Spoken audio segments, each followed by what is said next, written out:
Hello, everyone, and welcome to CSM Mastermind. My name is Andrew Marks from Success Coaching, and we're back with our monthly live event for CSMs. Wherever you are around the world listening to us live or via the recording through our subscription, we've got another great conversation with a great group of customer success practitioners. For those of you who haven't participated in one of these events before, this is a live call, and we're going to dig into a single topic that we think is very relevant to customer success managers. Regardless of the company you work for, the details of your customer-facing role, or the size of the customers you deal with, our aim is to pick topics that are going to be practical and useful to you. There's a lot of thought leadership out there. There's a lot of theory about how to do customer success. This series allows us to focus on the practical and give you real-world advice, tips, techniques, and shared experiences from those out in the wild that are practicing customer success on a daily basis.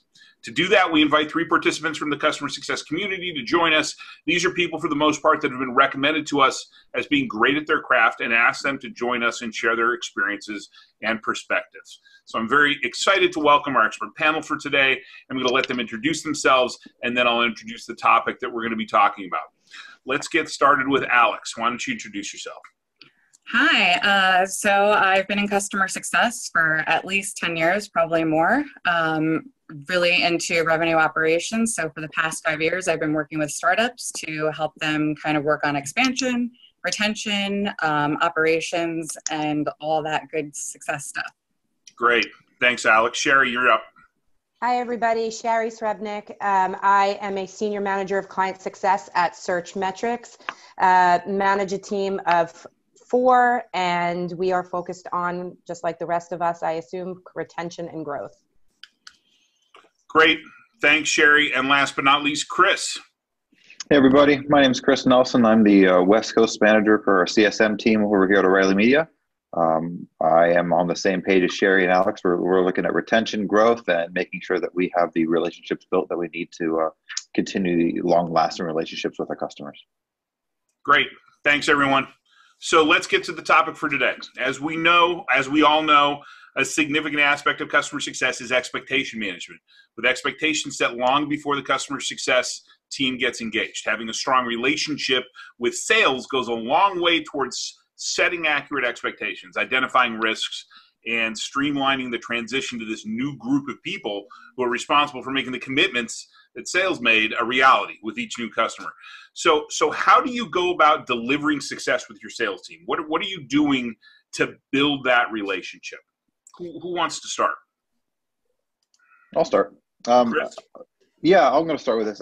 I think this one should be obvious, but just get to know them. Get to know your sales team. Learn what verticals are, and if you work in a vertical role, get to know the salesperson that is in the same vertical as you are. There's a good chance that you're going to get those customers. So if you're able to help tee it up for them and help them get what they need to help essentially you also be successful, that's going to be a really great way for you to really kind of get a head start. I've invited some of my sales colleagues onto EBRs with me, and just so they can see, what happens after they hand it off. Like, what are the kind of the questions that they're getting? It really helps them go through the sales cycle so they can be prepared with answers to questions that they're going to be receiving from the prospects. Yeah, I'm going to agree with Chris on that. I think it's getting to know the team, also building a relationship with whoever the sales leader is, whether there's a VP or director, because you all want to work collaboratively. You could, help them close a deal or identify a bad fit deal. No one wants to continually bring in clients that don't seem to be the right fit. That's not helpful for anybody, especially when you're looking at things later down the line, like customer acquisition cost and lifetime value. But also, talking to them about what we have found out through, by our segments, kind of like what Chris was saying, we have 3 segments of our business.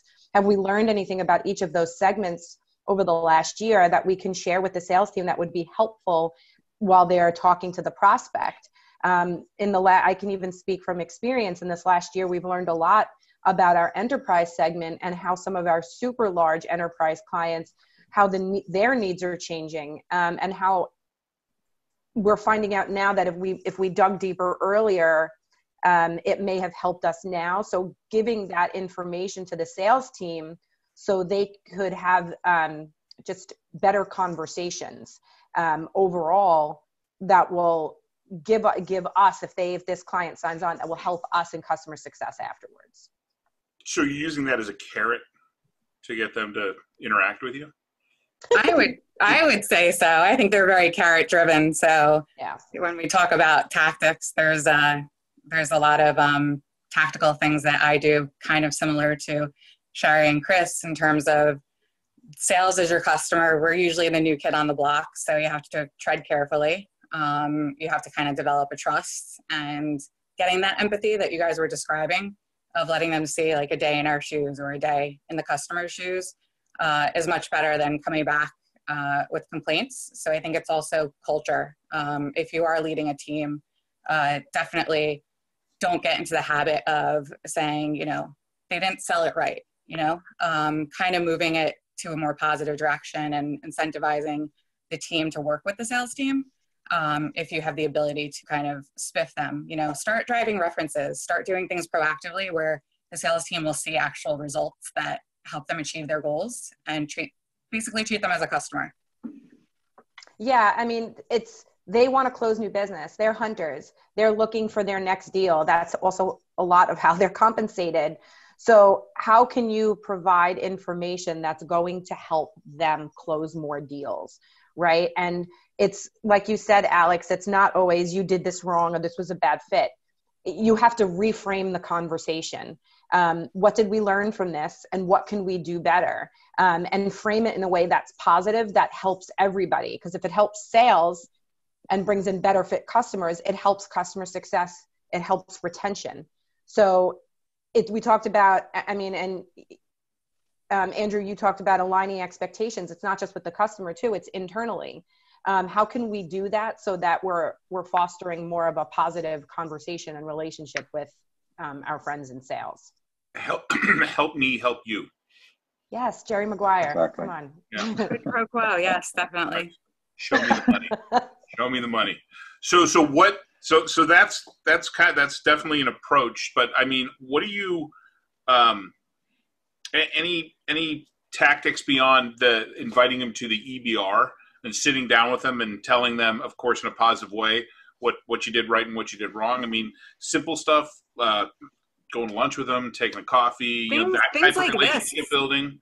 Honestly, things like this, Andrew. So if I can influence the team, or anytime I have an opportunity to do a presentation or something about strategy in the office to the entire business, I'll, make mention of really great books. And some of them actually do read them. Getting them to go to meetups with you, letting them know that there could be potential prospects there, as well as just great networking opportunity. They get to sit and hear more about customer success, and some of them kind of like say, maybe I'd be interested in doing that. So I think that it can be outside of the box some of the time. It doesn't necessarily have to be about proper handoffs and strategic meetings to say that we're aligned, but they're on the flip side. I had a great CEO who was kind of in agreement. There should be checks and balances. There should be a healthy bit of conflict so that we can kind of check and balance each other on those things that Shari and Chris are describing, like a fit customer. So there should be a little bit of, natural debate between the teams, but also kind of a kinship, and it can really, really depend on how your teams are structured, who owns what, how specific it is. And if you're aligned with the sales team under different managers, can definitely have an impact. So you have to get creative. Now, having that healthy debate is important. 100% agree with you.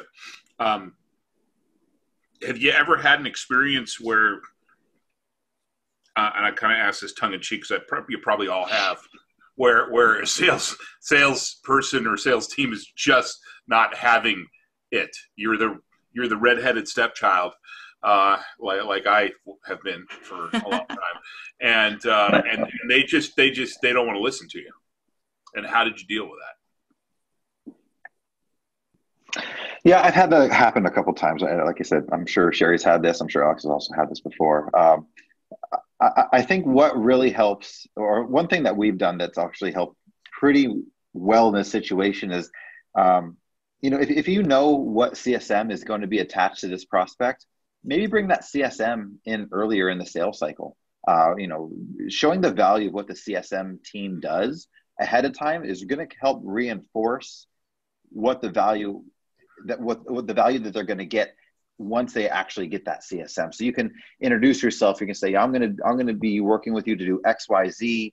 And that will help the salesperson really understand the value that you're going to bring to that customer that they care so dearly about. Even after the fact, when they hand it off and you have a successful handoff, and you may have a handoff doc or handoff meeting most likely. But being able to show your face early has been really helpful for us, especially when you're working with a needier customer who may have some additional asks or might just be on the fence about something. Bringing in this expert, because we want to be a trusted advisor. We want to be an expert.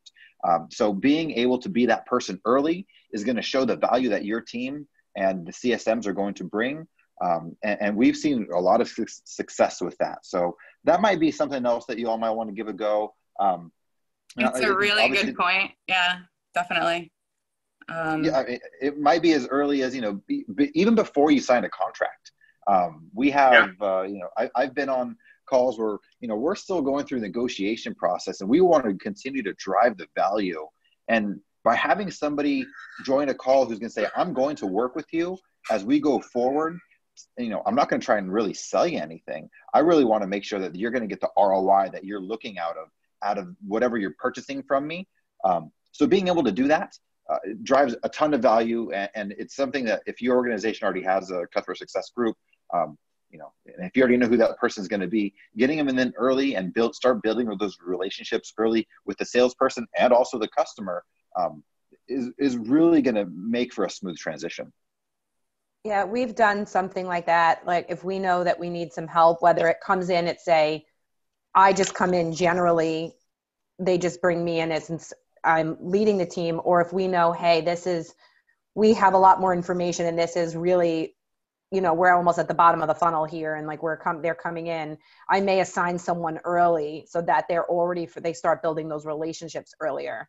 I think it's also important if you want to try to build an ally. And like you said, Chris, proving that value, not just to the client, especially if you have, it could work with any salesperson, I think, but especially if you have new people on the team.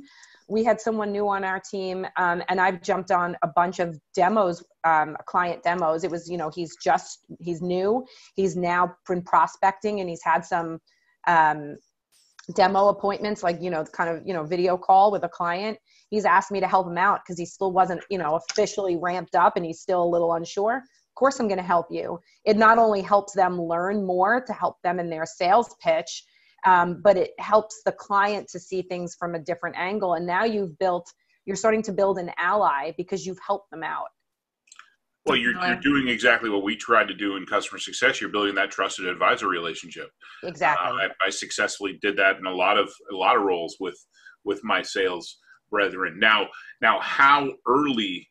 I've worked in a couple of organizations where we base the introduction of CS based on the size of the deal. Right. Yeah. So if it was a large enough deal, or if it was in an enterprise segment, one of our top tier segments, we would actually introduce customer success manager, after the deal was sometime between when the deal was qualified and when we got to negotiations. Oh, I would say always start small because you need to scale anything that does work. So, looking at those top key accounts and sort of piloting there if you're just getting started with it. You won't always have buy-in for getting CSMs to be a part of the sales cycle. So sometimes you need to even work with marketing, especially if the success team is new to the organization. And we might not even have marketing collateral with decks that say who's who and who you'll be dealing with during your journey. So influencing that, providing examples of how that can help them close a deal by saying that this is a differentiator. You're having a customer success team or a services team wrap around the customer, including support. So helping marketing, product marketing, and even the sales team on understanding the influence and the impact of that when a customer is evaluating the product helps them. So I think that that's a great thing that has worked really well for me, is to say, hey, this is something you can include in your pitch. And I'm happy to be there, but I'm sure everybody on this call knows what happens is next thing you know, they want the CSM coming on every pre-sales call, traveling out, which is not the worst case scenario. That usually makes me happy. It's a better problem to have to figure out. Right. And we've had, I've been pulled into some deals, like to help the account manager or the salesperson, again, more around the software, but also to help answer questions. A lot of them have questions and they're concerned about maybe the level of support they'll get from customer success, or they're transitioning from a competitor and they have a lot of data. How will that work? We'll get the support. So you're sort of allaying fears. And again, trusted advisor, you're building that relationship and they're learning to trust you. And in a lot of cases, we've had, the client sign, because, these people sign with us because they felt comfortable and trusted. They trusted us enough that they were going to be taken care of at the end, that when they came in, they had someone that was going to support them from day one. So that's also super helpful in establishing that trust early. Yeah, it reduces the friction in that transition from the pre-sales to, from being a prospect, right, to being a customer. So let's actually touch on that. How is that process? How do you handle that transition? So whether the customer success manager gets engaged early or they don't get engaged until actually the prospect becomes a customer. Tell me experience, that handoff experience, and what's important about that. I can speak to that for a long time, which is if you're new to CS, you probably don't have the same level of support. Meaning the CS group is new. You don't have a sales ops team. This kind of might be their side job to help you out with Salesforce and stuff like that. So salespeople aren't, driven to complete all data. They're not database admins, and we don't want them to be. So making it as easy as possible for them to communicate and translate as much information about the customer at any given time. So if you have the ability to talk your CFO or your CEO into giving you an intern or an ops person who can help you kind of navigate those channels, it will pay you forward exponentially in the future as you scale. Getting that info in there. I used to do onboarding surveys to kind of recap what the customer's goals are. Then I would feed those responses back to the marketing team so that they would benefit from it also. So there's a lot of tricks. And I can't say enough about having a little bit of support. If you have to choose between having another CSM or someone who's a sidekick to you to kind of help manage the systems that you're working with and sales, to partner with sales ops, it's totally worth it.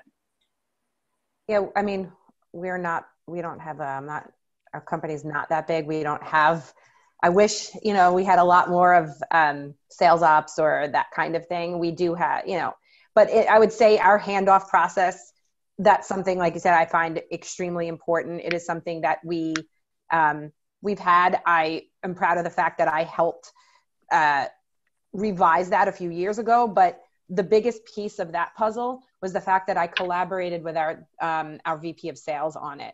So I got buy-in from them, which was huge and made all the difference, because it was the buy-in and the support that I could help, that helped, and he pushed his team to get us what we needed. And then again, to Alex, your point about making it super easy, again, salespeople want to sell, they want to close a deal, and they want to move on to the next one, right? So another part of that process was kind of automating certain things that we needed. I worked with our kind of marketing and sales ops enablement, and they're overseas, to have certain fields in our CRM to match exactly what I needed. So every time, so it wasn't ambiguous as to what you need to fill out and what we're asking for. Mm-hmm. And there was also a trigger set up.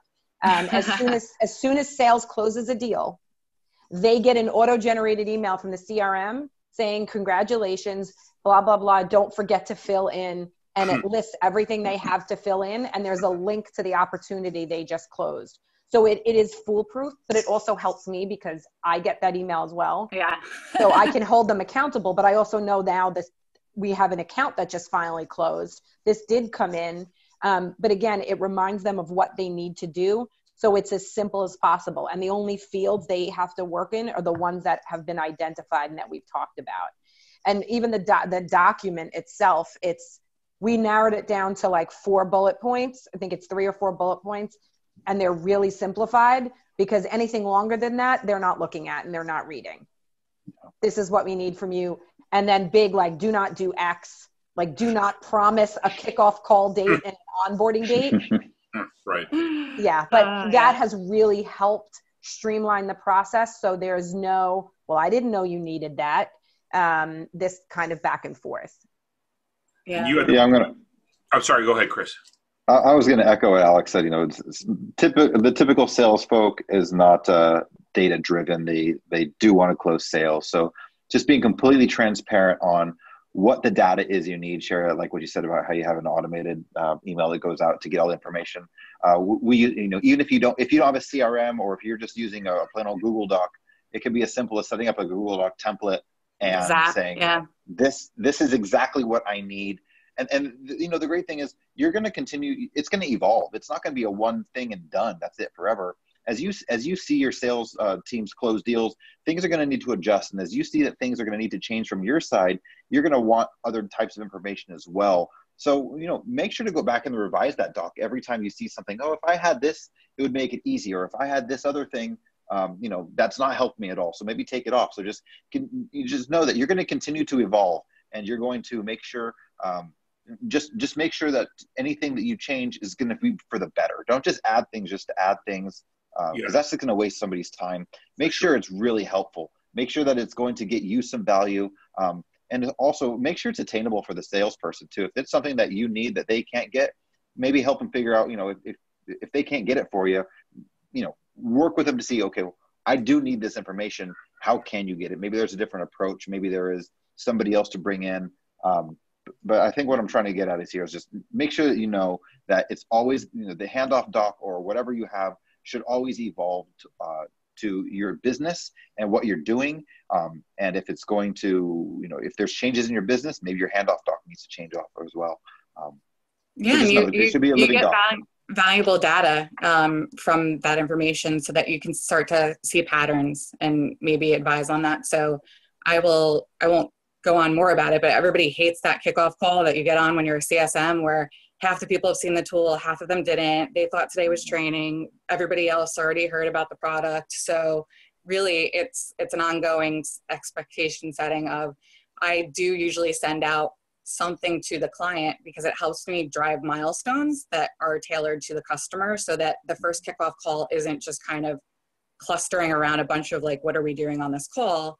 The salesperson said I was going to get trained today, those types of things. So I kind of just reinforce it with a similar automated alert like Shari described, of sending out to the customer, when do you think you would have your next team set up? So then I'm actually setting them up for expansion also. It's just casually coming up in the conversation. It's not a surprise. And we're asking those questions from the start of, hey, how many people do you need trained in the next 3 weeks? What's the first thing you'd like to do? The more answers I collect, the more intuitive I can be about the survey across the board. Yeah, we, similar, but a little different. We actually have, once the part of the handoff is that internal kind of the internal kickoff, or the internal, I like to call it like the internal alignment meeting. And it's not until after that happens that the salespeople can make the introduction to the team. That has to happen first. I'm pretty much a stickler about it, because it can set unnecessary, or it can set the wrong expectations, or create the wrong visual for the client. And again, seeds of churn are sown early, but so are seeds of success. So you want to make sure you get this right from the beginning. So we actually have a template, again, making things easy for salespeople. Yep. This is your intro template email. You just insert names, and it's introducing the CSM, the account manager, and then usually myself for, the 3 different levels. And then the CSM has to respond to that. So it's all personalized.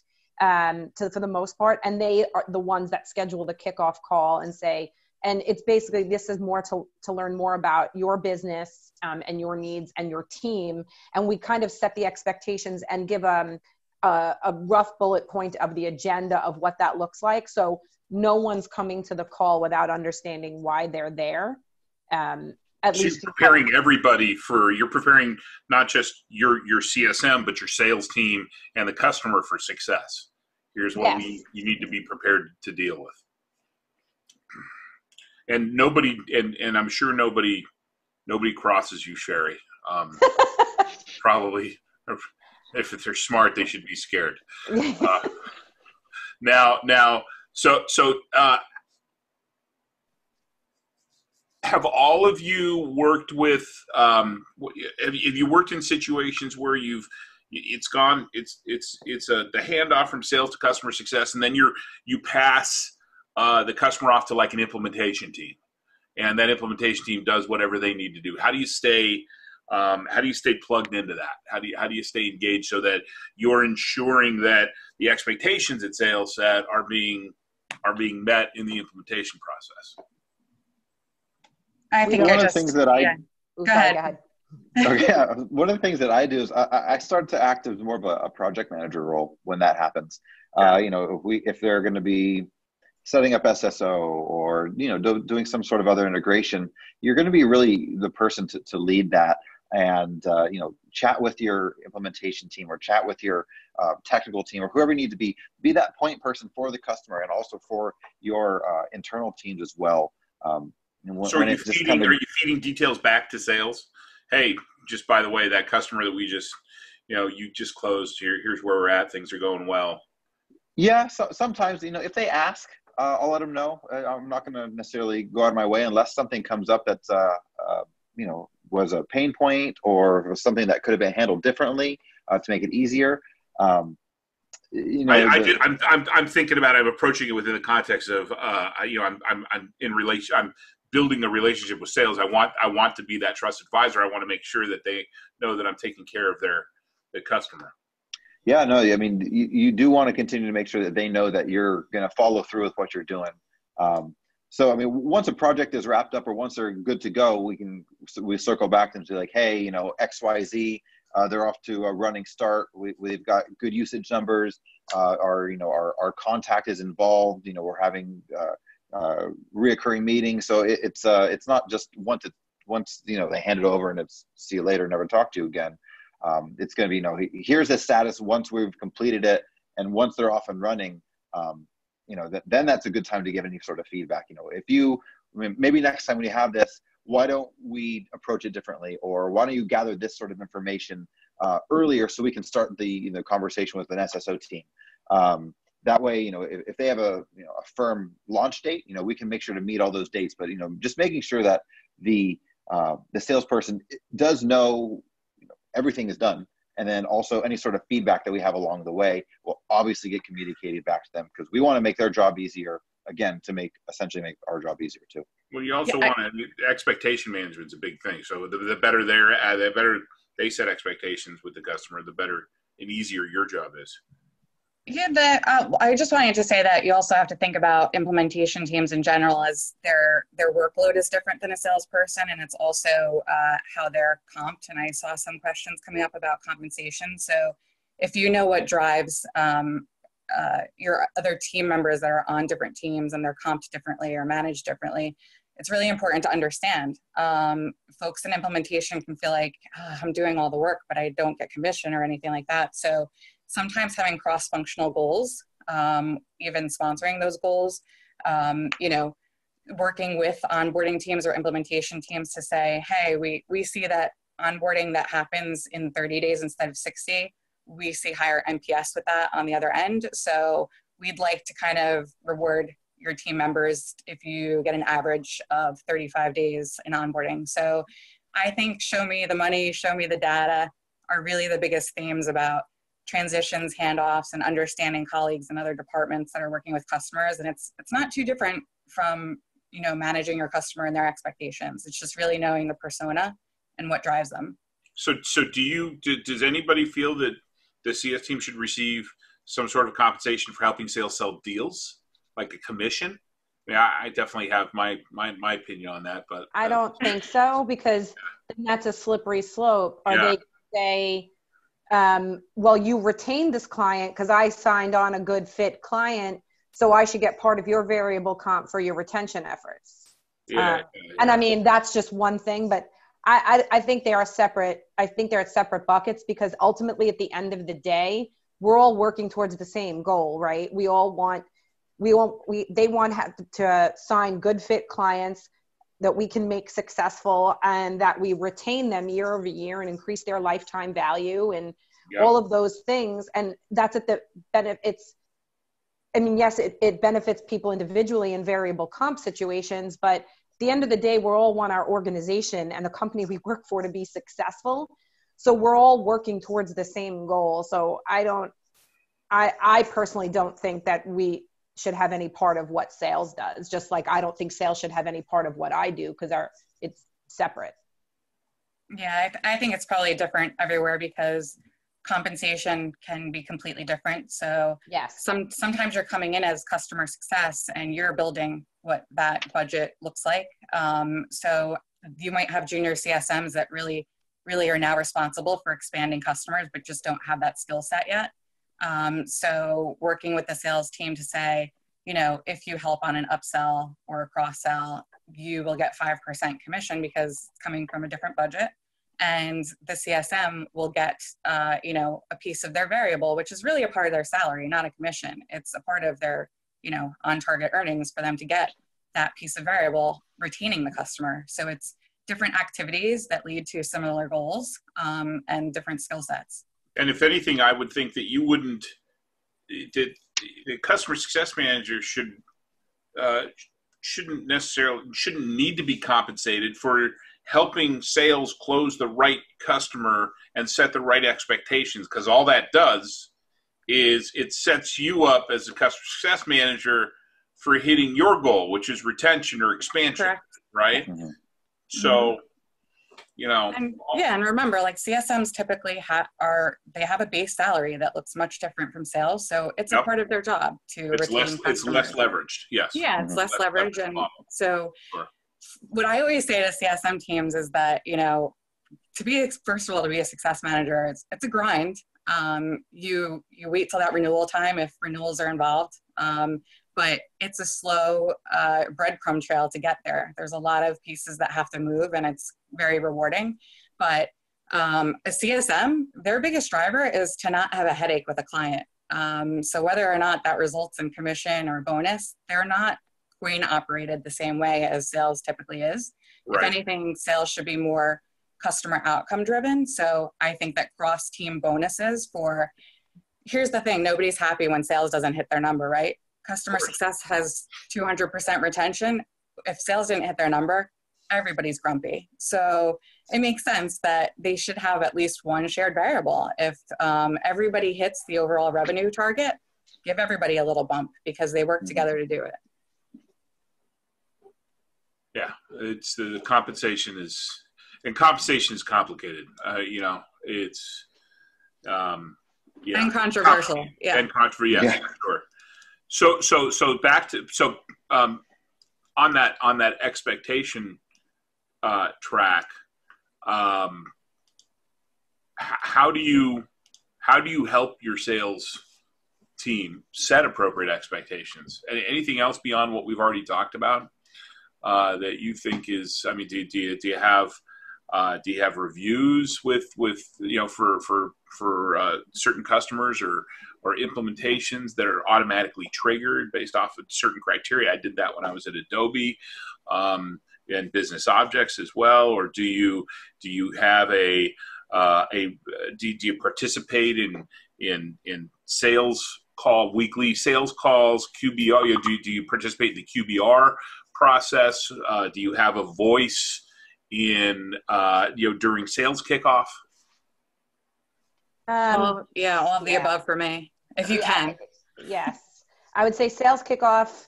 That annual event, we don't even call it sales kickoff anymore. We have it because it involves marketing and customer success. So we kind of renamed it because it shouldn't, in our opinion, in a lot of our opinion, it shouldn't just be for sales. Like if things are changing across the board, it's something that everyone should be aware of. It affects all of us. So yes, that's, that's definitely having those kinds of things. I think there's also helpful, like quarterly internal QBRs, for lack of a better name, where you have some of the sales team and you have some internal leadership and you go through who did we retain, but who, and who grew, who retained, and who churned, and why, and digging deep into those reasons, because that can also help the sales team understand more when they're talking to prospects as to why people churn. And for the most part, the reasons people churn are the same handful. I'm sure we all see the same similar things, but are we seeing one particular reason come up over and over again? And how do we fix that? Is that something so we can be proactive about it? Does that start from sales? Right. Do some root cause analysis and say, hey, we're setting this expectation, yet we're constantly failing here. So let's stop setting that expectation. And by the way, when I used the term QBR, I was thinking, and because I sometimes I forget, but the sales QBR is something that's been around for a long time, right? I participated in internal sales QBR meetings going back almost my entire career, so 20 plus years. So that's what I'm talking about, is exactly what you said. Let's sit down. Let's talk about what we've learned over the last quarter. So we're at a point where we can take questions from anybody that's attending. Just you can throw those questions into the Q&A, either the Q&A or the chat window as well will work. But we'll take any other questions. I see, Brady, I think we answered your question about the logistics of how you stay involved once the pass off from sales to implementation occurs. We talked about CS teams receiving compensation for helping sales sell deals. Krista, she followed that up when we were talking about the compensation that she's experienced sales team taking advantage of the CS team. I think that's that happens, right? It does happen, but I will say if that's becoming rampant, then I think leadership, that's something that has to be have a conversation between leadership as to what's happening there. Well, you had the benefit of having a good enough relationship with your sales leader to establish some rules of engagement, which is great. Yes, 100%. But the sales leader prior, like when I first joined the company, the person that was in charge of the head of sales was no. Yeah. So, I think that, then it becomes, like I said, I think that, if today I'm hearing from my team that they're having a problem with some of the AEs, I'm not going to sit here and point fingers at those AEs. I may want to sit with the leader of the sales team and come to them with, if I'm going to come to you with a problem, I'm also going to try to come to you with a solution. And how do we work this out so that when we roll out something to alleviate this, it looks like an initiative, and rather than like calling people into an office and pointing a finger. Yeah. And there's no simple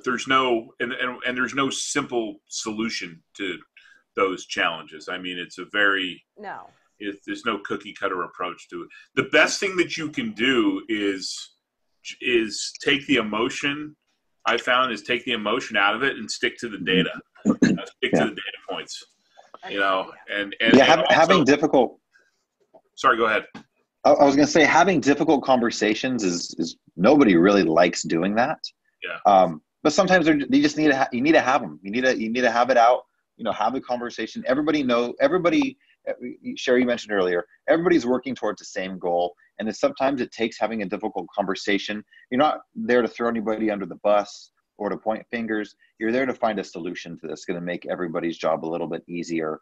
And if it takes a difficult conversation, c'est la vie. But just know that, that's something that just has to happen sometimes. With the knowledge that, we're going into this difficult conversation, knowing that we're at the end of this, the outcome is going to be, there's going to be a positive outcome for everybody. Yeah, we're trying to solve a problem. We're trying to help each other, right? The worst thing that you can do, and I experienced this, one of my last full-time gigs before I started Success Hacker, was working with the sales team that absolutely wouldn't work with me. I'm a head of a post-sales organization, and this team was downright combative, and unfortunately we had a CEO that was very aligned with the head of sales. So that definitely made things challenging. So,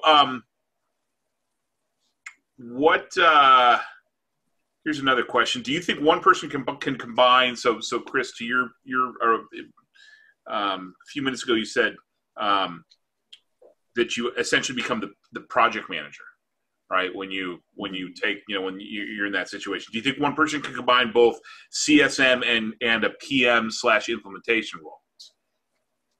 You could. It all depends on the structure of your organization. If you have a lot of folks if you have a large organization that has a lot of folks that do a lot of different jobs, that might not happen. A lot of what we're seeing now in the CS world is small organizations that don't have a lot of extra headcount. Yeah. So you might have to wear a few different hats. If you're starting to wear that hat over and over and over and over again, well, then you're going to see what the next need is. Right. So I think it's one of those things that you're just going to have to deal with for a little while, for a lack of better words. But just, knowing that, you want to work it out for what's going to be best for your organization.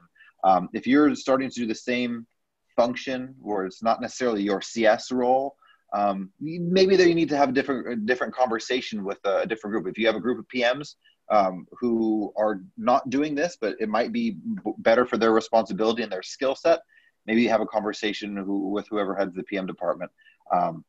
But it's one of those things that, the CSMs wear many, many different hats, from therapists to the voice. It's like, yeah, exactly. So you gotta, exactly.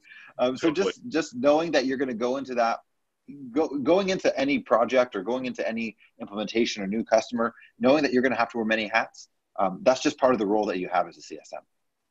I mean, for us, we don't have an implementation team. We are the implementation team. We are the CSM. Like, we're all in one. In some cases where we have multifaceted engagements, they might have some professional services and there's other things. I think one of the things we've learned from that is it may help to have a project manager involved, so the CSM can focus on CSM stuff. Right. Intelligent as that sounds, but for lack of a better word, stuff. But driving all these different channels and making sure that the things are happening the way they should, because then it becomes a little too overwhelming for the CSM. But yeah, we kick off, we do onboarding, and we manage the entire relationship. The only thing we don't do is renewals. We do have account management that is responsible for the renewals. We're part of it.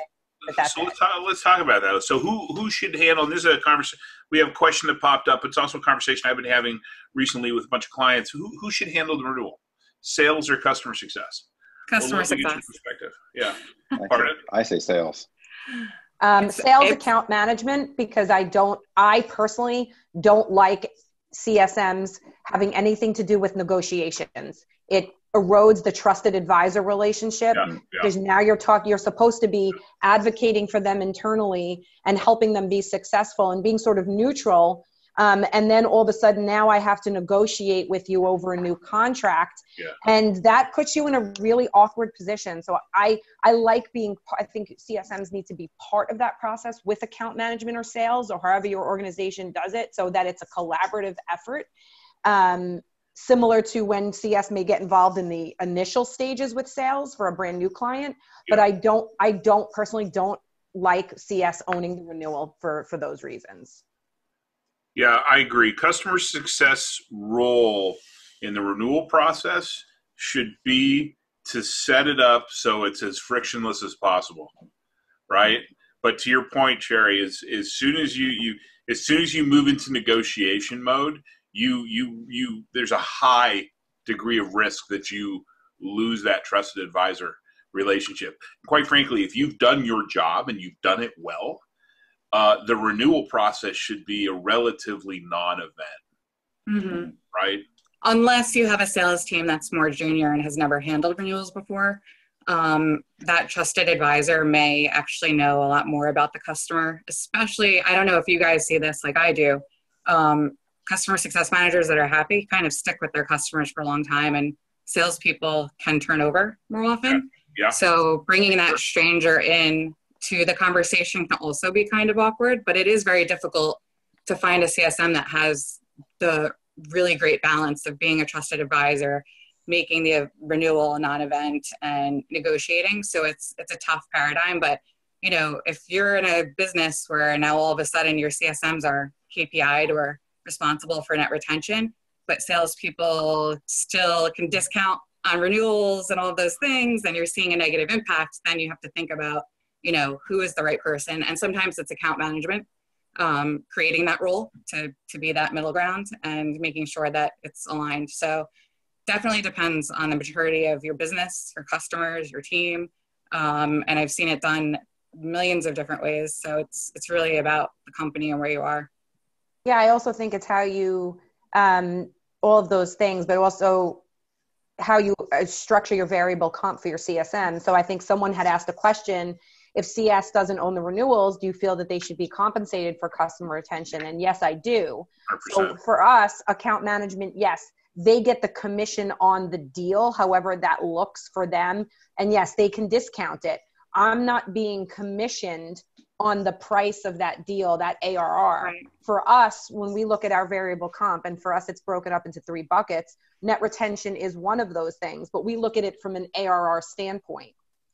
And that includes it's overall, how has the ARR been affected by quarter? And that includes brand new, upgrades, downgrades, and churn. So we look at it overall, because if we had looked at it before very differently and it just wasn't working. So when you look at it from an ARR standpoint, and there's thresholds of, you know, percentage based on that AR, where you look for the ARR, it became very different. So yes, account management gets commissioned, but CS looks at the team itself, looks at net retention from an ARR perspective. So you both get commissioned, but differently. Right. The sales team gets a commission, them coming in the door, and you get commission in the form of your variable comp for the customer staying. Right. Right. And what people need to realize is there comes a point in a rapidly growing company where your sustaining revenue will quickly outpace your new revenue. Right. So getting that right and getting that compensation model right is really important. Yeah, because it also, for us, I mean, I don't want to go down this tangent, but for us, if we're looking at ARR, if I'm putting together a resource model for when to hire new CSMs, I also have to look at it based on our ARR. Yeah. So, you know, if I do a predictive model based on our sales growth plan and what our churn plan and all of those things, and I roll that out over the year, I can see how I'm hiring or where I might need to hire. But again, it's based on ARR. So if we're looking at ARR there, we have to continually look at ARR. Predictive modeling. I heard that. It's impressive. I'm surprised I used that term. That's why you don't have an ops person, Shari. You are the ops person. You are ops, exactly. Okay, so here's kind of a bit of a tangent question, but I think it's a good question. I think we could have a good bit of conversation about it because it definitely, sales plays a role in this. So when starting a new CSM function in an org, and this comes from Eddie, how do you effectively aid the mind shift to a customer-centric or outcome-centric mindset? And then, you know, further to that, how do you educate an organization, not just the sales team, to the value and the benefits of CSM, so they're not just kind of labeled as, oh, they're just account managers? Well, I think first and foremost, you have to have a CEO or a CCO, or you have to have someone at the top driving the point home and getting buy-in from people that the customer is the center of everything we do. And customer success isn't a department in a company. It's the operational mindset of your company. Yep. It's customer success. So I think if you have someone from the top trying to instill those values, and drive that point home and getting buy-in, it becomes a little less friction. There's a lot less friction in some cases, where you start to get the buy-in of what this happens. And then again, it's what we talked about earlier, inviting maybe different teams to meetings and how this works so that they can start to see the value. But it really, for me, it stems from the top and pushing that down, because if you just look at customer success as a department in a company, you're behind the 8 ball. I would agree. Totally agree. That, and voice of customer, sometimes it lands on you, sometimes it lands on marketing, sometimes there is no customer marketing and you're customer marketing. So I think that it's definitely been, when we talk about a newer success team, it's kind of nice because sometimes you have that flexibility to do what you want, but you don't have the resources to get it done. But like Shari said, sometimes I'll go somewhere and say, we don't really have a voice of customer program. And they'll say, yeah, we do. We meet like irregularly twice a year about it. So then I'm like, okay, I have to come up with a different name for this thing because we think we're already doing it, but we're not really doing it. So opening up those communication channels in a way that can be kind of digested by other teams to say like, that is something that we're missing that would be really beneficial. You might get pushback saying, no, we already do that. So you kind of have to show the data again, right? So I'll start to get NPS and Slack channels and start to do a little bit of like, here I see X, Y, we should meet about this, and stop saying pre and post sales all the time. Let's say the customer facing teams should get together because we're all working with customers, but we have a different, not a different goal, but different activities that drive to the goal. So how can I help you? How can I help marketing? And maybe you can get me swag for my customers when I renew them or when I, onboard them. You have to create the, get something, give something, quid pro quo. So a lot about team collaboration and communication. I know, Chris, that's something that you're pretty passionate about. We did a moment or two. Yep. I was actually just going to mention that about, having, what I set up here is I set up a CSN Advocate Program where we have one person who is our main CSM to talk about reporting, one main CSM who works with our product team, one CSM who works with our marketing team. So they know that, if there's any questions or problems, they have one person to go to, and it's not, not me as their manager. It stops it's bottlenecking. the actual person. What's that? It stops bottlenecking. So if you're lucky enough to have a group where they're very diverse, which is my kind of favorite team, is that one may be more interested in products, one might be interested in people and culture. And so I'm like, you're going to be the liaison for the team. So go work with marketing, talk about campaigns, and they get to learn more and figure out, maybe that's something I want to create as a different role here. Nothing stays the same. So I think I love that idea too. And I always try to incorporate it. I absolutely love that idea, Chris. I think I might ping you at some point offline to talk more about that because I really like that. But I think another thing really quickly to add in here and how you can, this cross-team collaboration is, map out the customer lifecycle, which we should have as CSMs, and show these other departments where they're part of it. It's not just CSM. It's not just the customer.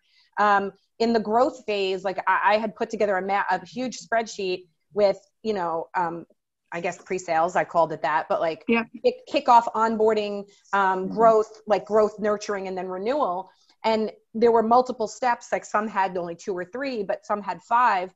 And I had what was supposed to be done, like what was the goal of X and what other stakeholders would be involved. And I shared that with other teams so they could see here, oh, this is where customer marketing fits in. This is account management. This is sales. So everyone got a broader picture of, oh, we really are all part of the customer life cycle. This is the role we play. So everyone starts to see the importance that they have in this relationship with the customer from beginning to end, or through the renewal. Yeah, and to just bring that full circle to the person who asked that question, that exercise that you do is probably something that we all do when we go in, is map the journey, because we just need to know it anyway. but it's nice to do with a couple of people from each team at the end of the year or at SKO or at a strategic partnership meeting. It's a fun project to do just for a couple of hours in a room together. You get to hear what people think or thought was happening during those stages or assumed, and figure it out. And then you can build better process around it and collaboration. Can I quickly show you? So we have a tool. I don't know if you've, I think Alex, you've seen this. Yep. But that's exactly what this is, Sherry. It's a RACI diagram, right? And here are all the steps. These are all the different phases that make up the customer life cycle. We call this the customer success engagement blueprint. But lots of companies use the customer journey thing, Right. But the engagement blueprint steps people through, and you identify who's responsible for what, who gets informed, and the reason why this tool was built in a Google sheet is because you want it to be collaborative, and that's a really important piece of the puzzle. You want people to collaborate and everybody to understand what everybody does and what they're responsible for. One last thing before we finish up is let's see, a question from Robert. What has worked well in ensuring that sales ops and closed deals are actually aligned with a product, i.e. sales closing clients who then turn around and say, this is different than what I expected, which is not something that we've ever experienced, right? How do you, besides having, because you can't have a CSM necessarily involved early in the sales, earlier on in the sales cycle for every deal, how do you deal with that? I can give my 2 cents really quickly. Be proactive. This is go-to-market stuff. So be a part of enabling the teams to sell, because something that's being sold is probably something that came from a prospect or a customer anyway and was developed for a certain persona.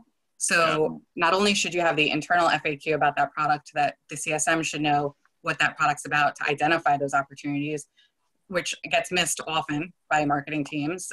2 is influence how those products get set up to the point where, hey, how do I even look at my CRM and see who has it already? I kind of need to know that, right? So those things get missed by people who are launching products. So I would say, take a look and ask, what is the actual go-to-market plan for a product if you don't know it? Let's have a webinar. Let's talk to sales about who's the right customer for it and all of those things. And so that's how I usually tackle it. Is I'm usually more proactive rather than saying, oh, I know this is going to hit the fan. Like, I know that we're going to launch this product and people are going to get sold it. They're not going to need it. So I also plan for that too, but try to be as proactive as possible working with the teams to launch a product.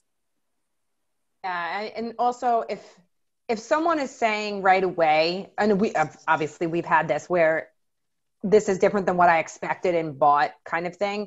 First of all, that's going to happen around the kickoff or during onboarding. That's going to happen within the first 30 days for sure. Even probably sooner than that, I would assume, but in that time frame. When it's that early, then I'm going back to sales and we're having a conversation. I kind of throw it back to them, but I also want to work collaboratively with them to help realign and reset expectations with the client, because that's hugely important. But before they go any further, like at that point, onboarding has stopped. We need to, pump the brakes on that. And let's go back and meet with the team at the client, get the executives involved if they haven't already been, and they should have been, and reset those expectations and try to realign before we move further. Because if you don't, and the CSM tries to mitigate on their own, this is going to churn 100%. Yep. Excellent. Chris, anything to add? No, that's actually what Sherry just said is what I was exactly going to say. You've got to make sure that if there's any issues that, handle them quickly, handle them early. And if they keep coming up, then there's a different discussion that needs to happen. I mean, it's like, okay, well, why does this keep happening? What are the reasons behind it? So just find the bud and, nip it in the bud. But yeah, don't blame sales and don't blame product, because it's not going to really move the needle. Yeah. pointing fingers isn't going to do anything other than, get people upset. Just find the root cause, figure out how to fix that root cause, and try something new, and to get the cause that you, or the action and the outcome that you want.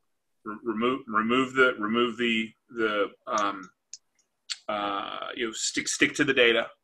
And the fact that you're actually having a conversation is great, right? Have the conversation.